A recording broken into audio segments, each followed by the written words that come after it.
Time now to take 5 minutes with another party leader. Today, National Affairs correspondent Omar Sachedina sat down with the NDP's Jagmeet Singh. Mr. Singh, it's good to see you. Good to see you too. Your platform pledges more than $200 billion in spending over the next 5 years and relies on new taxes on the so-called ultra-rich and also corporations as well to generate more revenue. Do you not run the risk of killing innovation at a time when economic growth is so important for Canada's post-pandemic recovery? No, not at all. What we're looking at is just fairness. It's about making sure the folks that are using offshore tax havens and loopholes that mean that they're not paying their fair share start to pay their fair share. And so it's just really a question of fairness when we see workers that have struggled in this pandemic, small businesses that have to shut their door, but we see the wealthiest 44 billionaires in Canada increase their wealth by 78 billion and continue not to pay their fair share. It's something that Canadians say doesn't sit well with them. To Trans Mountain now. You say that you're against it. You've said that repeatedly, but you won't say what you'll do with it. Don't voters deserve to know what your plan is? Well, voters know where I stand, and they know where I stand. But they don't know what you're going to do with it. Well, they know where I stand on the environment, and they know the things that I would concretely do right away. They know that I would end fossil fuel subsidies, while Mr. Trudeau increased them. But Mr. Singh, with respect, the question was specifically with Trans Mountain, which, as you know, is now a taxpayer-owned asset. If you're elected, what will you do with it? Will you keep it, or will you get rid of it? Well, I've always learned, my mom always taught me, that we need to make sure we make good decisions. And a good decision is only made when you know what you're up against.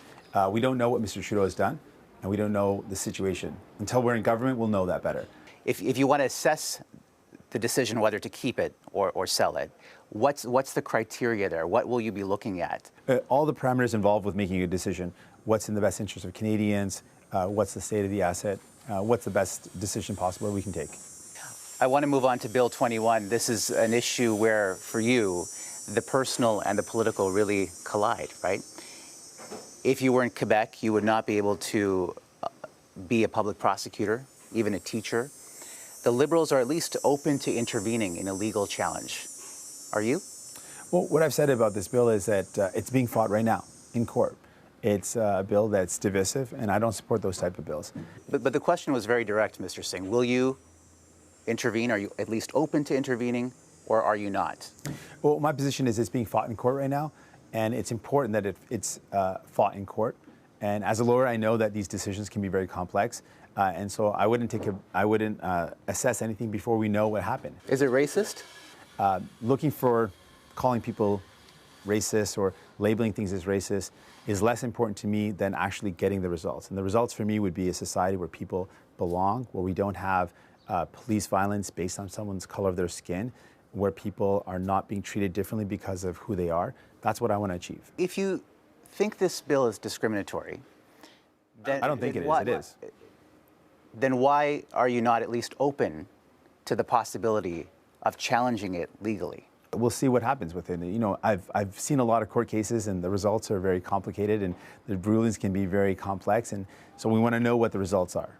We are now just a few days away from September 20th.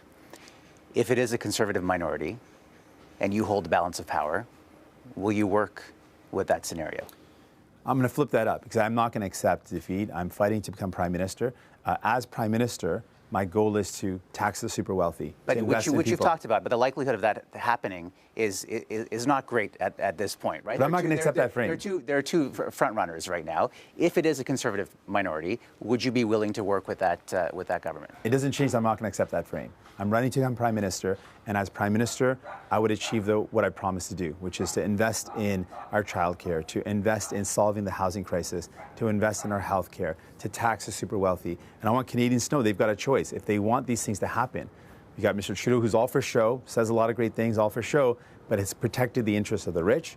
Or you've got New Democrats who are going to fight for you. We're going to make sure the super wealthy pay their fair share and invest in the solutions that people need. Mr. Singh, thank you for your time, and congratulations to you and your wife as you embark on parenthood. Thanks so much. Appreciate that.